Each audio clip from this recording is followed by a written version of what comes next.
like the Neferi that are potentially going to be going over, and you're going to be looking to try to pair that one up, they are instead going to take that away. Seeing Shun on this Neferi was a bit of a differentiation from what we were traditionally familiar with him on. Like normally he's like the utility jungler, early game jungler, things like the Xin Zhao, even like a Lee Sin is what he was historically known for, but has been able to play these carries very admirably.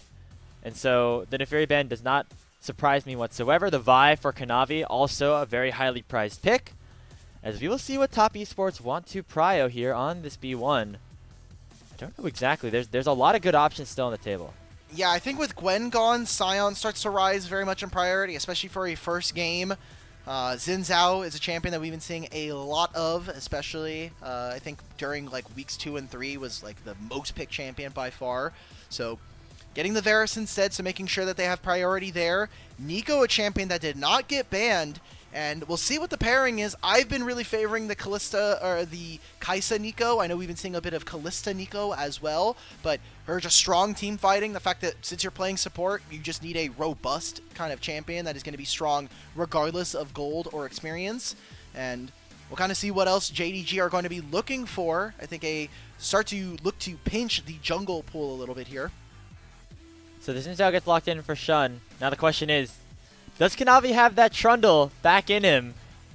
We've seen Monkey play it a lot here in the LPL Ascend group on Team WE. It is a traditional answer into that Xin Zhao, or will he go for something a little bit more traditional like the Pantheon? We've seen a lot of this Pantheon being matched up with the Taliyah, which has been banned away actually by top esports, so they're not going to have that option, but they also take that potential combo away from JDG once we get later on in this series. Okay, so Pantheon now separated. We'll see what the mid lane... This could be a mid lane. They could also go for support. Honestly, Alistar, even though weak a little bit in the laning phase, being able to headbutt this Nico away is something that they can look for. Also thinking about potential combos with mid. Pantheon just having such good setup and that cross map, very important. So wanting to get a mid jungle 2v2 that is going to allow them early skirmishing. Creme potentially hovering this Ahri, but instead it's going to be the Nautilus, so a good takeaway and something that is going to at least give TES a go button between this Nautilus and this Pantheon. Actually, a lot of engage tools. Even have the Chain of Corruption for JackeyLove. He can be the one to start some engages, sync that up here with Crisp and Kanavi. So top esports have a lot of initiation. They have a lot of damage. They need some magic damage now to round out their composition in that second phase, but there's a lot of time, a lot of control midges still on the table for Creme to pull out. There's that Kai'Sa that you were talking about, and not only do I love this combo with the Nico, as you can play very aggressive, there's a lot of follow-up that you can use with that crowd control and the Killer Instinct, but also Peyz on this Kai'Sa has been exceptional in the LPL. Oh yeah, just give him the keys to the kingdom and give him a champion that's going to be able to hyper carry and let him kind of run loose on the Rift. So second phase of bans here, we'll be seeing that JDG probably looking to get rid of some of Creme's champion pool, or focusing on to top side. I know Jace is a decent flex between our mid and top laners here, but Jace almost exclusively here for 369. I wonder what matchup they are prepping for here, now with potentially another top lane ban going over to 369. Not entirely sure. Things like the Mbessa and the Sion are still up, but generally you're okay playing those into the Jace, so curious to see what Ala has up his sleeve. I could very well imagine 2 top lane bans here for JDG, locking in a blind pick for themselves on 4 and giving that last pick over to Scout. Champions like that Rise still on the table as well, but instead it's going to be the Ahri, banned away here by JDG. Maybe they're setting up for a Gnar on 4. I like the idea. You're taking away a lot of bad matchups early. You still have strong team fighting here for Ala. Decent laner, and the only thing you're really maybe worried about is some kind of like Ornn early on. We're getting rid of Rise. Rise definitely, I feel like if they were going to be able to pick Rise, it's just kind of to separate Rise and Neferi later on into a series, similar to what we're talking about with like Taliyah and Pantheon. So a lot of mid lane bans focused towards Scout, someone who has kind of come under a lot of criticism. And we just saw him lose the 1v1, but also has been quite inconsistent. Maybe this is just a Victor game. Could be on the cards here, a strong laning mage, but instead it's going to be the Aurora. So tons of damage here for JDG. Not going for a real dive composition, but with Xin Zhao being able to stall things out with Nico as well, a lot of that circle is going to be kind of falling under. And as long as TES are playing within range, I have to imagine that JDG are going to look to try to stomp in the mid lane. Try to get that Aurora ahead here for Scout. A player that, when he's on, looks like still the player that won Worlds back on EDG in 2021. But when he's not, there's been games, Doc, where we've been very critical of a player like Scout, specifically in this split where, in my opinion, he solo lost JDG a couple of games and a couple of series. Going to be a big responsibility here to lift that weight, to play against Creme into this matchup as we get a Scion locked in for 369 blind. And it's probably just going to be that Victor as a safe line or a safe matchup into the Aurora going in from Creme. Wow, so much setup here for Top Esports to be able to just rain down damage. I can't believe it. We had a meta where there was all like Mbessas and Jace, Yoriks, and now we are getting potentially Ornn versus Scion here. You know, they're starting to flicker through this, but Top Esports have such a robust team fight, a lot of lockdown, and just having Scion on your team makes it very difficult to ever really kind of lose position in a fight. You can send 369 forward and kind of have him buy space for your team. Whereas JDG now, massive scaling. I think obviously with a Victor and a Varus on the enemy team, you do have to kind of get a little bit worried there, but Ornn being able to give out those masterwork items, strong team fighting setup with Missing and Peyz. I need to see TES really kind of carry this through the early game. You have a Pantheon that's going to be able to do a lot of damage and set up your team, and making sure that we're protecting Creme so that he can get his items. We're going to be here a while, I think is my takeaway. Oh, yeah. We got the Ornn Masterworks, we got the Varus upgrades, we've just got great perma-scaling into the late game across the board for these two teams. And these two teams, some of the most storied organizations of the LPL. The two best teams, I think, in the 2020s, when you take a look at their entire history, you know, over these past 5 years. You can throw BLG in that mix, but this is a rivalry that is as old as the LPL, or just has been around for so many years here at this point. Top Esports and JDG, kind of this new age of the top tiers, and it was Top that won the last matchup between these two teams. But JDG, they knew they got so close. They want to be able to try and find their way back into this one, get themselves back to even in this double round robin against, of course, the top team in the LPL, the defending champions. We're about to load onto the Rift. It's going to be a really exciting best of 3, and I feel like this game number 1 just speaks volumes to how explosive these team fights are going to be, how explosive this game is going to be overall. Yeah, it's Aurora. It's going to be Scout's second game of Aurora, yet again against the Victor. We'll see if he's able to provide and perform here in game number 1.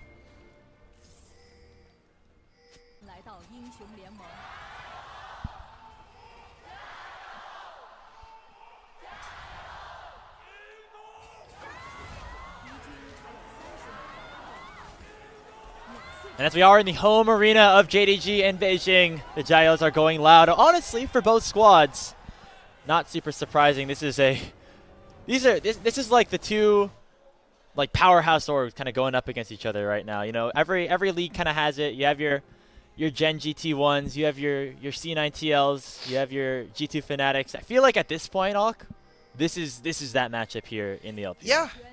I mean, this is like you said, kind of a new age, right? Like JDG, a little bit of a, I'm not going to say a newer team, but in comparison to like Top Esports, they really kind of found their strides within the 2020s of the years. And, you know, as eventually RNG and EDG eventually started to fade a little bit in terms of irrelevance as we got closer to present day, it feels like right now the top of the league and where they've been battling, it has been JDG, Top Esports, and then BLG. Right, those are the top 3 really here in the league. So being able to see them battle out every single time always performs and always delivers here. As we start this game off, both junglers now upping towards different sides of the map. Kanavi pathing towards the top side, but with this Pantheon, I would not be too surprised to see him be a little bit flexible and maybe make a drive-by in mid lane. As don't think we're going to be seeing Pantheon do too much work in the 369, the Scion Ornn matchup. I am interested to see JackeyLove going for the lethality Varus build. There are obviously squishy backline members here for JDG that he can try to poke out, but when you got Ornn Zinsao as your front line, it's going to be very hard maybe for Top Esports to burn through those guys. As we get a little bit of an aggressive move by JDG as they do hit level 2 first here in the bottom lane. And interested to see if any early ganks do happen. Kanavi is sort of maybe posturing for an early bot lane play. And here goes an early dredge line from Chris. Well, he used flash, actually. Wait a minute. Kanavi just flashed over the Dragon Pit wall. He's going to try and make a wraparound on this bottom lane. He doesn't know if there's a single ward. He's moving around the tri-brush. This is incredibly creative. Now Crisp, he's going forward with a flash of his own. JackeyLove already taking some damage onto Missing. He's so low, and first blood picked up by Kanavi. A 5-head play to pick up the first kill of the game in this best-of-3 series. And now Peyz is on the run as well. Another Comet Spear connects. They're waiting for Crisp's cooldowns to come back up. Shun is here underneath the turret as well. It will not be any more kills as they will be able to defend themselves underneath their tier 1, but Top Esports find the first blow. Incredibly creative pathing to open up this game. Kanavi immediately gets all 4 of the summoner spells from JDG's bot lane and trying to cut out one of the strongest portions of the map there for this team.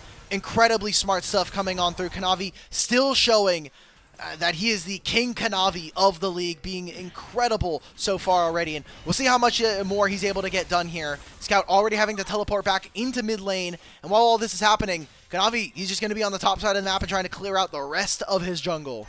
I mean, that was certainly a risky play for Kanavi. He burned his flash to go over the Dragon Pit wall, and also sacrificed so much time. You can see now, Shun is like 2 or 3 camps ahead, but you're going to take that if you're a Top Esports fan because you know that you were able to get that first kill. It was onto Kanavi, but you get extra lane prio here for JackeyLove and Chris. Let's take another look at what exactly this pathing looked like.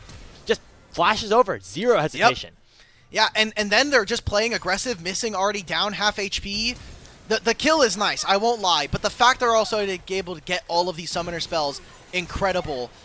And like you said, it was a very big investment. We did see that Shun is going actually for an invade now. But he could be in a bit of danger as Chris has arrived as well. Luckily for JDG, Scout did have push in the mid lane, and Creme was on a back timer, so that allowed for Shun to go for that play onto the enemy Raptors. And so a small advantage there in terms of the jungle CS department, but I think overall Top Esports happy about where they are in this game. This is now interesting because Peyz and Missing have pulled this wave. It is Sion now down in the bot side with 369 trying to catch this for his team. And they are sending the Varus alone into the Ornn. We'll kind of try to stop him from getting gold and experience, but I think Chris wanted to be in this top lane maybe a little bit earlier, but recognizing that because this is going to be basically a do-nothing lane, that Chris is really freed up to roam around the map and do whatever he needs to. I'm curious to see Top Esports go for this, especially immediately after they picked up that first blood in the bot lane. Maybe even going to show how they want to try to keep 369 isolated and kind of in a bit of a safer position. The Ornn matchup, sneakily not that great here for Sion. You know, I know people say, like, hey, it's Ornn, like, you're not going to do much to him or they're just going to tickle each other or whatever, but the max health damage on those Ritter procs really does come into play. And so it seems like they want to move Jackie and Crisp up to this top side, as it will be immediately matched, though, by Peyz and Missing. Of course, the Sion player is trying to advocate for the Ornn matchup. It's not easy. I'd much rather be playing Ornn. I used to be an Ornn player when before they got rid of the shield that used to be on the Bellows Breath. I was a very big Ornn player, so I get it. I understand. Ornn is very OP. He's sneakily very damaging. So interesting lane allocations here. Jackie, with this Varus, we do expect to have better wave control. I'm expecting for Peyz to opt for the static Shiv just so he's able to at least match or be able to have that same level of priority early. Oh, Creme now getting attacked by Shun and Scout. He had to burn his flash, and both mid laners traded their ultis in that play as well. That means that those timers could not be available for the next grub timer. As here comes 369 coming in with the unstoppable onslaught, immediately finding Missing, perfectly timed, perfectly sniped out, and Kanavi will land the final blow. It's 2-0 Top Esports. Did I just see Sion drifting from 369? He bounced his Sion ult off of the wall. I don't think it changes all that much. Barely isn't able to cancel the back of Peyz, but as a wave being missed by this Kai'Sa, I will not lie though, I'm looking at bottom lane. Ornn has just now picked up like maybe a play and a half, maybe 2 plates if Peyz and Missing weren't able to get much more. So while they were trying to execute this lane swap, good damage going down on the opposite side. I think a perfectly fine trade for JDG. We have grubs now spawning in 50 seconds. And they invested a lot for this play, but I think more focus on trying to get JackeyLove level 6. He's almost a full level over his opponent here. That's the one advantage that Top Esports really has been able to push at this point. Yeah, level 6 to barely not level 5 here for Peyz. And this is the matchup that we were highlighting, right, Alk? It's been Peyz that's been the real big difference maker for JDG, but he's been set very far behind in this early game. I know we had a stat earlier on that he was the most farmed AD carry, just having the highest CS per minutes of the entire league, and kind of showing that they're trying to put him behind. Now this play. Yep, here comes the answer from JD Gaming. Nice flash out from Scout, gets himself away from the call of the Forge God, jumps inside the Crescent Guard to try to land that empowered Q, but still gets knocked up here by the searing charge of Allah. And now the hook comes in. Oh, he flashes in a straight line, and so Crisp still able to connect it, but there's no follow-up damage, and so JDG will get out just fine. That felt very desperate from JD, though. Like, you just used 3 flashes, barely were able to get anything. You do trade the Summoner spell of JackeyLove and the Ignite away from Crisp. This is all for Dragon priority, but look in the mid lane. You left Peyz in mid. Creme chunked him to 30% of his HP. Sion, he's going to have teleport, and you'll have his unstoppable force. JD Gaming were not able to get exactly what they wanted in that, and will now lose all of this priority across the entirety of Summoner's Rift. So that was their timer to go for a play. They did not find a kill, only burning 2 Summoner spells down in the bottom lane. And so that does mean that Kanavi's able to pick up this first Dragon of the game. And Shun is kind of forced on a pretty rough timer at this point. The Grubs are also up, but JDG not in a position to fight for those either. Look at the lane rotations already. Like JackeyLove and Crisp, they're recalling. They're going to be out on the map a little bit quicker than their opponents. No one's answering Creme right now with Allah teleporting top lane. Scout still clearing this wave. I know we've been focusing a lot, again, on just how much action between Kanavi and this bottom lane, but Creme is going to be a menace in this game. He already has one of his upgrades, and he's going to continue to be well farmed up in this game as the victor. Yeah, very quietly kind of picking up that CS advantage over Scout. I mean, this was the matchup that he selected into the Aurora, so good to see him finding success on it so far. As we await our next scrap, could be around this first grub, or first and only grub camp, I should say, now that we are on that Spirit Blossom patch. But it looks like none of the junglers really here right now. So back to that kind of flipped lane assignment for Top Esports. They send Jackie and Chris back up here to try to do some damage here to Allah and to just get themselves a bit of a freer lane. The Chain of Corruption does come out. They could try to burst down Allah immediately. The empowered Q taking him down to 200 HP, but the Biscuits will keep him up and healthy. He just teleported back to this lane, so he's going to be trapped under this turret. JDG now need to be a little bit more creative and kind of switch up the pathing. What are they going to be able to go for? Their bottom lane does have priority. They're going to continue to look for this. I like this from Chris, playing very aggressive. And if Kanavi gets 2 of the Grubs, he could just ult for this. Hell, even Chris could just find the Ignite. It's coming up in a few seconds.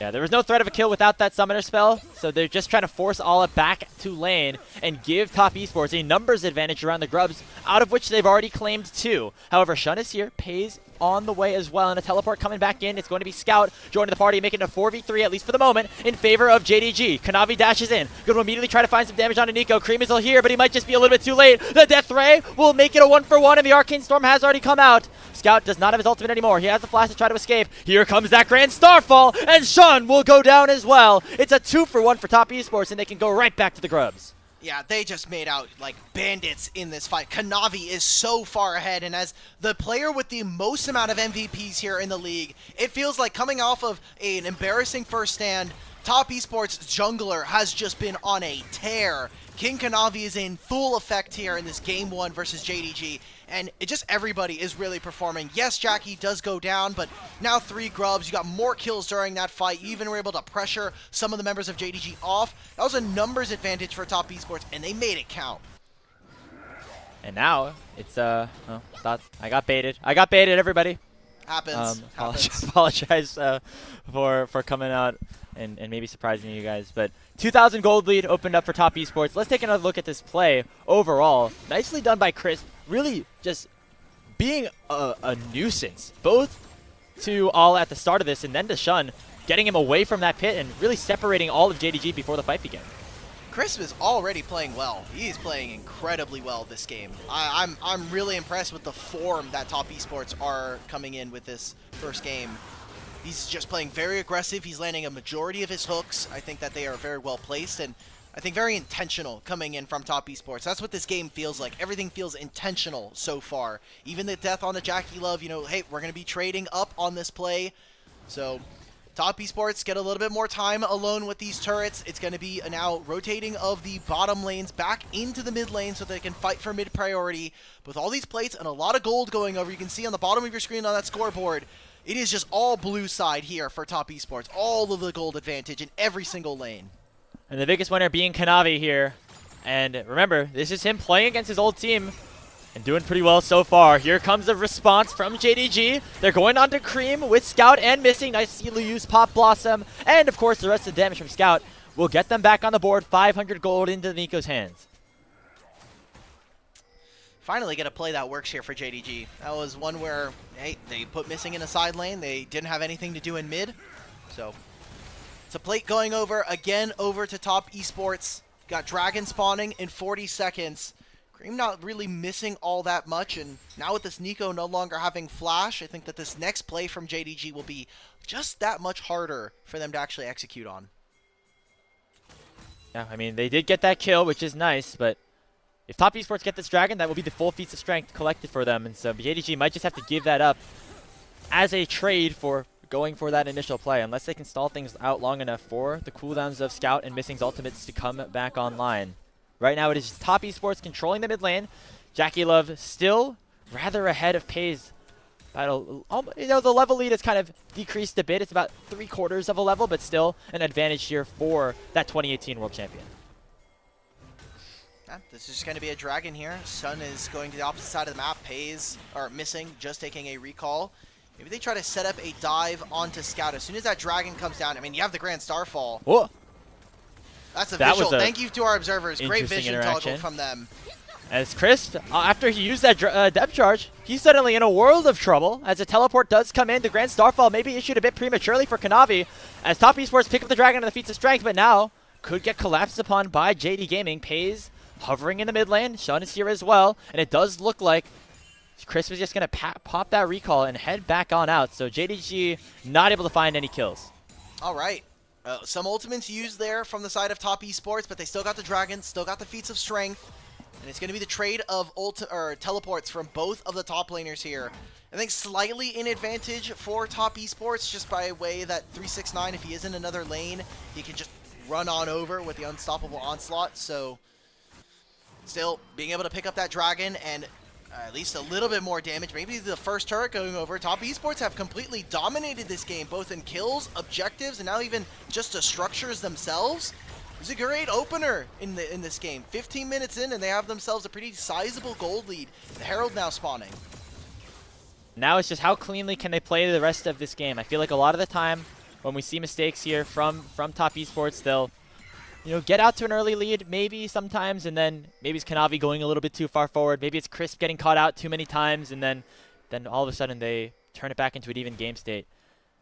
JDG can have that opportunity. We've already seen them pick up a kill onto Creme down in the bot lane. That gave them a nice shutdown, and they have their carries kind of in decent positions at the very least right now. Specifically Scout picking up that Malignance early on is going to be big, and now they actually feel comfortable enough to start up this Rift Herald, even though they know that Kanavi is right here. All right, Allah's on his way. 369 will not be able to get to this fight in time. So there should be a numbers advantage for the time being. Creme is also cut away from his team. He really needs an escort. I feel like Top Esports playing a little too fast here. They need to back off, reconnect with the team. Creme's going to try to come in with the Arcane Storm. Shun does secure the Herald, but the Pop Blossom goes out from Missing, and already it is Scout that gets singled out and dies with his flash still on cooldown. Pays the flash of the wall. Shun does as well. And Top Esports get one kill in response. The Herald is still in the hands of JDG. All right, what can JDG actually do with this? Because they haven't been able to really push onto any of these lanes. It'll have to be coming off of a massive team fight win, or maybe even the Dragon spawning in 2.5 minutes time. Top Esports, though, getting that kill on a Scout, and more importantly for me, no flash or Shun on or Peyz. That's absolutely insane. I think that is very, very good for them. And that means that they can be very aggressive in terms of going for an invade on this next spawn of the blue buff. 369 out of the bush, does land a 2-man decimating smash. That's a teleport has come in from Scout. He still has his flash. He still has the Between Worlds, and he's going to use it to try to chunk out Kanavi, who does get shut down. That's a kill going over to the Aurora, and now it is 369 just yeeting his way out of there as JDG do find a kill right back. And now are going to pop this Rift Herald in the mid lane. They find this, they find their angle, now they're going to be able to push on in. Everybody's recalling, they're using this as a timer to go back. I feel like this is a mistake coming in from JDG. Yes, they summoned the Herald, but it immediately died. You got some chip damage in that mid lane, but not really enough to, I think, warrant it. You could have saved this. maybe wanting to, you know, force top esports to maybe respond. Maybe it's a little bit weaker, but I'm kind of struggling to really think about angles there for JDG. Getting a little bit too ahead of themselves here. Still, dragon spawning in a minute, and something I wanted to revisit was some of the itemization. I said that it would be easier for top esports to clear the mid wave. We're actually seeing the Kraken Slayer here for Peyz, so maximizing DPS, making sure that he is going to be the absolute hyper carry that I think JDG are going to rely on him for. We saw this. This was a great start to the fight, even with JDG slowly starting to get some of these objectives, but they knew. They knew we needed to flash out of that, otherwise Creme is getting a lot of resets, and this Victor will be too far ahead. It was once again Crisp with a really nicely placed dredge line to lock down Scout before he could even use his flash, and now missing might get caught out as Kanavi has found him in his own jungle. However, Creme takes a huge boatload of damage and will go down to the Aurora. Call the Forge God comes out. It's going to be landed here onto the Pantheon, but here comes the response, and here comes Top Esports punching right back. Show with the Crescent Guard will knock away two. Peyz still at half HP on the back line. Gonna try to dish out some damage on the 369 with that Kraken Slayer that you talked about, Hulk. But it's not enough to take down this big, beefy Scion. And so it will just be a 2-for-1 in favor of JDG. Yeah, but look at who is still out on the map right now. Peyz needs to be very careful. 369 will be able to teleport. Top Esports, they have control right now of the mid wave. They'll be able to slam another one on through. Alla just used his TP to get into that play and died immediately. So Top Esports feeling good about their position. They're also able to get at least a, you know, trade of summoner spells. That is the flash away from Creme there. So JDG can maybe look to punish now that they have some of their ultimates coming back up, and now that Peyz has Killer Instinct, maybe there's a play here. How aggressive do JDG want to go? We're seeing some of the scaling start to come through, some of that team fight damage start to come in, and the gold lead is still there for Top Esports, but it's not nearly as much as it was, or as it felt like a couple of minutes ago. It's kind of hovered around this 1,000 to 2,000 mark, and JDGs do feel comfortable enough to start this one up. All right, 369 has the Unstoppable Onslaught ready. He just pushed in a wave, so JDG are missing out on waves. They have better access to mid as Top Esports. So JDG, they needed to pull the trigger. They need to wait a little bit. They have 5 seconds before Missing has the Pop Blossom and 5 before Alla with the Call of the Forge God. Just give yourself a little bit of time. Now that you're missing out waves, you need to engage. And as soon as those cooldowns are up, there goes Missing, and there goes JDG. Already a 2-for-1 trade, and a knockup comes through on a Kanavi. JD Gaming winning out of the team fight, and now JackeyLove and 369 are forced to run for the hills. What a play. Started off by Missing and followed up by the rest of JD Gaming, as they will deny the soul point unless a miracle skill comes through. All right, Jackie, let's see that arrow. Guma got benched for less. They're not going to get the dragon. They're going to stop this, JD Gaming. They're going to try and pull this one out. Mid-prio being gained by Kaisa. Great team fight coming in from Jindong. Just having the wherewithal. Just let's play a little bit patiently. We can slow the game down here. Scout and Missing just doing so much damage into the back line. And they just rip apart. I feel like that gold lead that you were talking about, Missing here in the mid-jungle for Top Esports. I know that Creme had a fair bit of gold, but Kanavi was up 1,000 to start here. And Scout here on the second game of Aurora, really providing to be a big nuisance, not only with the mobility, but just the amount of burst damage with the electrocute that he provides. We just lost Missing in that fight too. Like, nobody saw him with that Pop Blossom, and he just came in and provided a really nice initiation here for JD Gaming, who have now equalized the kill score. They've gotten one of those dragons back, denying that soul point. You take a look at the gold, only 300 is the difference. That's a pair of brown bag boots. That's all that separate these two squads in game one of this best-of-3 series. All right. 2 items for both of our mid laners here. I think especially that I'm looking at Scout going for the Magi's Soul Stealer. Already 10 stacks here coming on through. So feeling confident that he's going to continue to be able to stack this up and give him a win more situation. Also, I'm looking at JackeyLove's items. I'm seeing a Tunneler. I'm seeing a Serrated Dirk. He has a Tear of the Goddess as well. He's got a lot of components here. This looks like he's getting an Edge of Night. Edge of Night, yep. Which, there's a lot of CC on JDG, so I'm not super surprised if you can get yourself out free from that Ornn ulti or that Nico ulti. That could provide you a little bit of safety, or I don't know exactly what, you know, that could provide. Just in terms of safety here, an Ornn ultimate, or at least the first passive Ornn ult, it'll stop a Pop Blossom. You know, maybe a Wind becomes Lightning coming out from Shun, but definitely, I think, lowers and softens some of the spikes that we were going to expect from Top Esports, just as a whole. I mean, you're looking now, 2 items completed for Creme and Kanavi, and for 369. Your main carries are on defensive itemizations. We'll see if that means anything here. There's no spell shielded out for JackeyLove yet, and that means he can potentially get singled out. Missing with the Pop Blossom will only land on the 1. We're on the other side of the fight. It's Kanavi taking down Shun. Dash forward from Ala, but not able to find a knockup. Now 369 still very beefy up in this front line, and he will be able to provide enough space to take Ala down. All right. The entirety of JDG just feels a very much split right there. Not everybody kind of calm, cool, and collected. That might just be the Otacon. I mean, TES, look, they have 3 grubs. It's going to be a drive-by from Creme. Thank you very much. Some more gold for this victor. But the Thornbound Otacon being immediately started and the teleport now being invested by Scout. They're going to look to try to trade on the map, get a turret for themselves, see if they can get a little bit of global gold, and bounce back in this game maybe later on. But a big win there for Top Esports overall. Remember, the gold was even now. 2,500 back in their favor, plus that Thornbound Otacon. That's going to provide even more experience, even more of those Spirit Petals, and of course, that extra effect on takedowns. A lot of good situations set up for Top now as they got a really nice fight around that bottom lane. That fight was so weird from JDG. Like, cool, we get to see it. So everybody, pick a player on JDG and just watch them.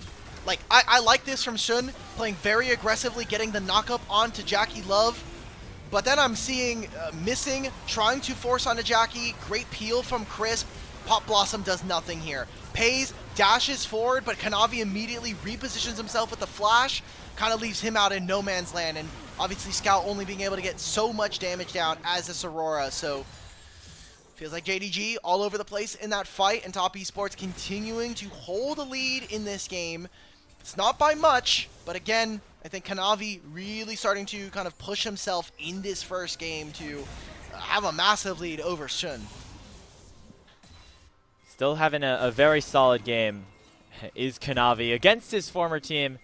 There's questions about, why JDG made this move. Like, was Shun really the right answer? And, so far Kanavi's been kind of having the better end of things in terms of the breakup. But still a lot of opportunity, still a lot of time for JDG to make their 2025 worth it and find themselves back at international competition, which they weren't able to do last Worlds and last time around. We have that Baron now spawning, Dragon in 30 seconds. It still will be soul point for Top Esports, and you'd imagine they'd like to fight around that. Ala's about to hit level 14. Getting solo experience for this Orange so important. Obviously, if you're able to get on any champion, that's great. But a full level here for 369, thanks to having some of that Thornbound Otacon passive. But Ala now has access to giving one of the first Masterwork items. It's part of that scaling that JDG are going to have to be able to tap into. But we look at objective fights, and if Top Esports are first to the play, how do you ever walk in? You're playing into a Nautilus, a Scion, and then you just have all of this backline damage from Victor and Varus. This feels impossible for JDG, and they need to be very creative with how they get into fights.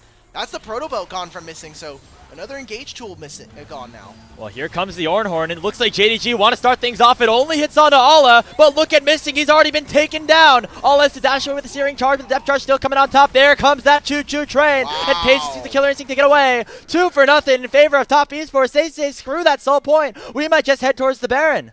It seems like they're split right now, seeing a lot of action towards the bottom lane, some pings going on. They don't want to go for the Baron. There we go. There we go. Okay, so Creme and Crisp are going to be sitting in mid lane. This is going to be the Dragon going over, like we had noted. Soul point here for Top Esports being able to secure them. And another fight where JDG, 2 split, unable to break open the massive armor that is Top Esports front line.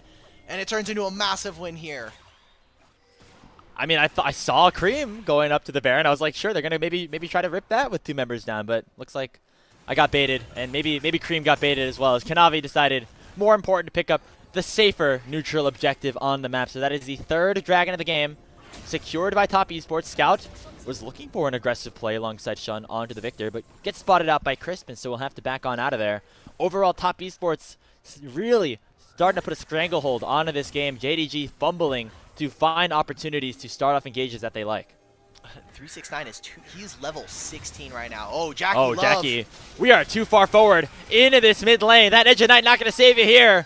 as Peyz picks up a much-deserved kill. He finally gets on the board, and it's a numbers advantage here for JD Gaming for the next 40 seconds. All right, Masterwork Kraken Slayer coming on through for Peyz. They recognize that they need to make this game into a better situation from them. It's the Baron being started here. Aurora on a massive flank.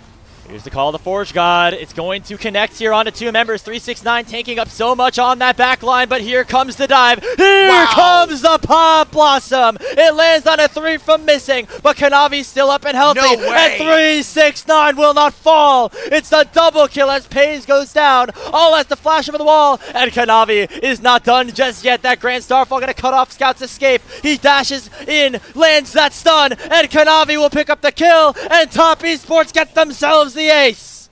And Creme and Kanavi just take over in this fight. The Arcane Storm doing enough work. It was an amazing ultimate from missing. But Peyz, I need to look back in that fight. He still has his flash. Baron being started here for Top Esports. JackeyLove is coming on through. I wonder if maybe they wait. They got 10 seconds until Creme is up. Maybe they wait for their mid lane. This starts with JackeyLove being too far up. Look at the rest of his team. I mean, Kanavi is doing the Gromp right now. His mid and his support are sitting in topside Tri-Brush. And all eyes for me on missing with this massive Pop Blossom onto 3 members alongside the Brittle passive. I just need to see Peyz, man. Peyz, what happened here, buddy? Oh. He dashes forward and then I think just gets jumped on by Kanavi potentially here. Oh, he tries to walk around, and the tick damage alongside Kanavi being so strong, yeah. The Otacon bursts are definitely not helping them by any means. I love this instantaneous ult coming in from Kanavi. There is no wasted second here from Top Esports Jungler, as they want to put the screws onto JDG, and they want to take this game number 1. Kanavi on this Pantheon. Did he flash the JDG icon? Did you see that? Yes. Look, he earned that one. He had tenure on there, okay? Oh, someone's still a little butthurt. It's okay, Kanavi. You're winning this game. It's fine. All right, well, we'll see what else. Top Esports now with Baron on all 5 members, 3 grubs. They're just going to rip apart the base. Scout trying to trade on the opposite side of the map. Objective bounties coming on through. But this could be the end. They're going to be looking on to inhibitor number 1 in mid, inhibitor number 2. And hell, if they don't win the game here, well, guess what? There's a dragon spawning in a minute and a half, and that'll be their Dragon Soul, the Infernal Drake. See, Sion's ulti up. Oh, man. If we were watching Los Satones game, you know that Sion's going straight to the Nexus turrets. Oh, hell yeah. Not gonna happen this time. They're going to back away as the teleport does come in to try to make sure that Scout doesn't finish off that tier 2. And now this Aurora could be caught out as there comes that Grand Starfall. Kanavi really trying to hunt Scout down. He uses the E for the additional movement speed. As here goes Scout, he goes and pops the invis. He's just trying to clear out the wave because he knows that he has met his doom. It's Creme picking up the kill, and Top Esports continuing to add to their lead. How else are you actually going to be able to kill them right now? I mean, Creme, even if he doesn't go down, he has Flash, he has the Seeker's Arm Guard. He is so tanky, especially having access to the Leandries and the Rod of Ages. So much extra HP for this Victor. And already level 18, a 3-level difference between him and Scout. And you could say the same thing across the board here as Top Esports just absolutely manhandled JDG. There were some questionable moments where JDG were able to fight back, but they are completely demolishing them. I mean, Creme has had a fantastic game. Kanavi has absolutely blown this one open. Right over the wall with the Blast Cone, immediately trying to start the engage. Peyz in some trouble, already chunked down half HP. Still has both the summoner spells up though. Depth charge goes in on a missing. They don't have enough damage to burst the Nico down from 2 screens away, so instead they will take the 3rd inhibitor of the game and send their pings towards that Infernal Soul, but maybe they don't even need it. They can just try to end the game right here as Ala steps too far forward and is taken down. Scout on the back line, does not have his ultimate just yet. Peyz once again to head back to the fountain, but he might not be able to get back in time. The Pop Blossom from missing, only doing a little bit of crowd control. Peyz dashing in. It's the last ditch effort for JDG, but it will not be enough. A fully charged Q from 369 will seal game number 1 as Top Esports come out with a guns a-blazing in game number 1. 32 minutes, and it felt like for all 32 of it, it was Top Esports just slamming JDG in the home arena. Beijing, maybe a little quiet here for this game number 1 as just across the board, winning the 2v2 in bottom lane. Kanavi being so excellent on this Pantheon. And I just think that Top Esports, if this is the Top Esports we are going to get, for the rest of the season, this is the top esports I want to see win the rest of the tournament. But again, is that inconsistency from them, and it's games like these are why they ended up winning in Split 1.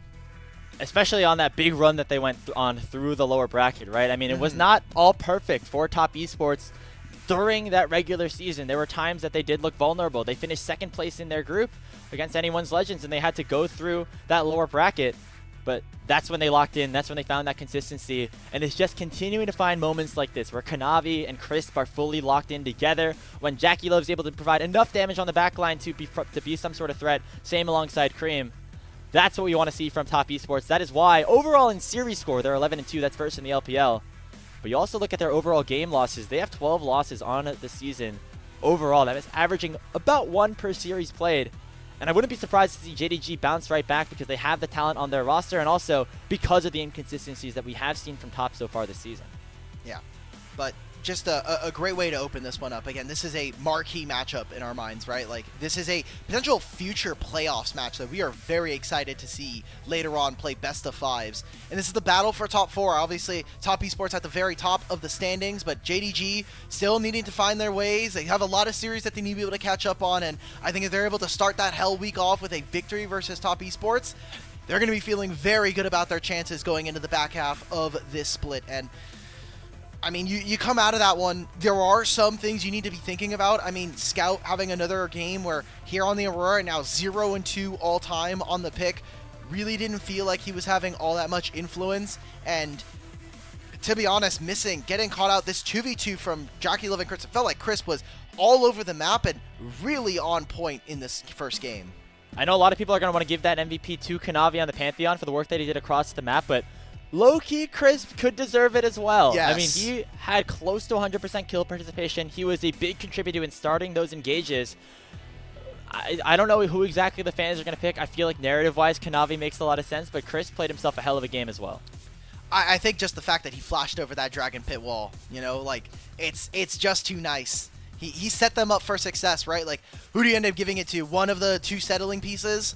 The highlight has to show it. No, we're not going to get the first Dragon Pit. Well, either way, this is a first real fight where we're like, okay, maybe there's a chance here for JDG, but felt like there was not enough front line for Peyz, especially for this Kai'Sa. You really want a lot of champions that are going to provide crowd control and really slow the fight down so you can get all those plasma procs up and available.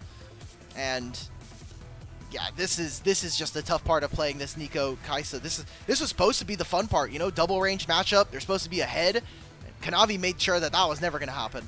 Yeah, remember that it's another instance now where if Peyz doesn't get ahead, if Peyz doesn't find himself a lead, if he can't be like 1v9ing in the backline, JDG do not look like as strong of a team. Even though there are talented players on this roster, they have not fully stepped up to the potential that we have seen them in the past. And, you know, Peyz kind of from minute 1 was put at a disadvantage after that early gank from Kanavi. Yeah. So I would say this was a very easy game to kind of just go over, just because we spent a lot of the game doing a lot of congratulating to top esports for playing so well in this one. And we're kind of looking at game number 2 draft. So many tanks gone. So, you know, Jace starts to open up in terms of priority. You could play Rumble again, potentially. And 2 very big AD carries, I think, being taken away off the board. Just off the bat. Yeah, no Kai'Sa, no Varus. Those are 2 of the bigger champions that we do see here in competitive play, here in the LPL, especially for the champions and the matchup that we have here between Peyz and JackeyLove. This was such a cool play as well. As soon as the flash comes over the wall, just immediately presses R. I would love to see like the camera control there from Kanavi, because you already know he's 2 steps ahead of what JDG want to do. Yeah, it's honestly this play that I was like, all right, maybe Kanavi earned his MVP. I know that Chris did so much setting for the first 15 games, but Kanavi was very much locked in. It felt like they came in a game plan, and something that we said at the very beginning, you know, like 15 minutes in, was that top esports feels so intentional in their movements and their gameplay here in game number 1. It is just that level of focus coming on through.